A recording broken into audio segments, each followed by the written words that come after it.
Hello students, let's see this question. The question says for a given exothermic reaction, Kp and Kp dash are equilibrium constants at temperature T1 and T2 respectively.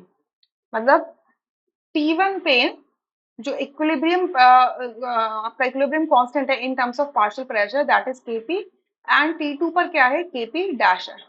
ठीक है. Assuming that the heat of the reaction is constant, मतलब जो भी heat इसमें release हो रही है वो कांस्टेंट है, चाहे आप T1 पे ले लो चाहे T2 पे ले लो, बट रिएक्शन एक्सोथर्मिक है, याद रखना.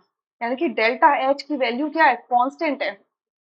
कांस्टेंट है प्लस ये कैसी होगी, नेगेटिव होगी, क्योंकि एक्सोथर्मिक है. ये कैसी वैल्यू होगी, नेगेटिव होगी.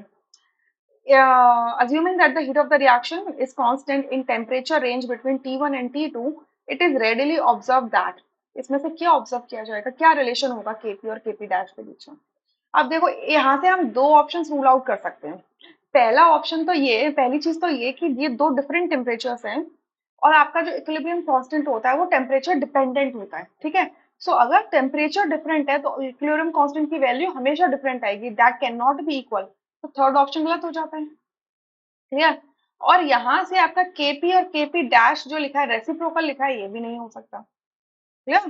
तो यहाँ पे दो रिलेशन बचते हैं, या तो टेम्परेचर 1 और 2 के बीच में रिलेशन होगा कम ज्यादा का, तो उसी अकॉर्डिंग Kp और Kp डैश के बीच में आ जाएगा, तो हमें वही फाइंड आउट करना है.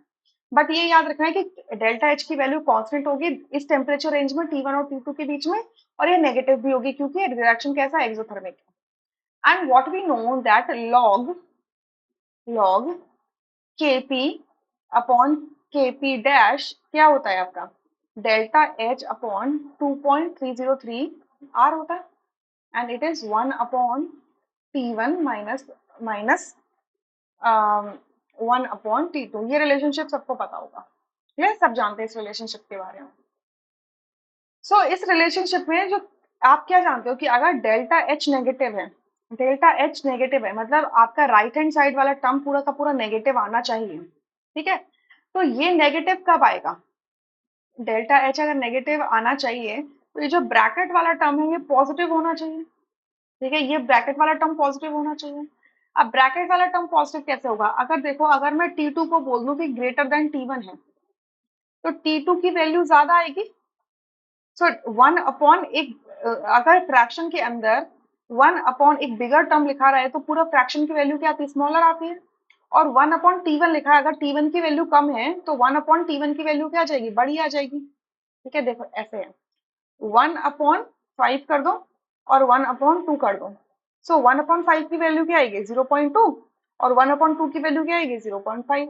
मतलब जब भी आपका न्यूमरेटर कांस्टेंट होता है, अगर डिनोमिनेटर की वैल्यू बड़ी होती है तो उस पूरे फ्रैक्शन की वैल्यू क्या आती है, छोटी आती है. यानी कि 1/T2 की वैल्यू छोटी होगी, 1/T1 की वैल्यू बड़ी होगी, तो बड़ी वैल्यू में से छोटी वैल्यू माइनस करेंगे तो ब्रैकेट वाला टर्म कैसा आ जाएगा, पॉजिटिव आएगा. यानी कि डेल्टा H की वैल्यू जो नेगेटिव आएगी वो नेगेटिव ही रहेगी राइट हैंड साइड में. राइट. तो पहला चीज तो हमें ये पता चल गई कि आपको ये वाला टर्म क्या रखना है, पॉजिटिव. अब ये पॉजिटिव कब आएगा, जब T2 क्या होगा, ग्रेटर देन T1 होगा. ठीक है. समझ में आया, T2 ग्रेटर देन T1 होगा. अच्छा. अब ये तो चीज समझ में आ गई. अब log Kp upon Kp dash, ये राइट हैंड साइड पूरा कैसा आएगा, नेगेटिव आएगा, नेगेटिव आएगा. क्लियर. अब मैं इसको ऐसे लिख सकती हूँ, log Kp minus log Kp dash is equals to negative. अब देखो ये नेगेटिव कब होगा, left hand side right hand side को मैच कब करेगी, नेगेटिव के टर्म्स में कब करेगी, जब आपका Kp की वैल्यू, यहाँ से क्या पता चलता है, यहाँ से यही तो पता चलेगा कि Kp की वैल्यू आपकी लेस होगी किससे, Kp डैश से. राइट. Kp की वैल्यू आपकी लेस होगी Kp डैश से. अगर Kp की वैल्यू छोटी आएगी, ठीक है, तो आपका छोटी वैल्यू में से आप बड़ी वैल्यू को माइनस करोगे तो नेगेटिव ही तो आएगी. या तो यहाँ से आपका सेकंड ऑप्शन करेक्ट होगा. और ये आप इसको भी देख के बता सकते हो कि अगर टेम्परेचर ज्यादा है, अगर टेम्परेचर ज्यादा है तो आपका इक्विलिब्रियम कांस्टेंट की वैल्यू ज्यादा आती है.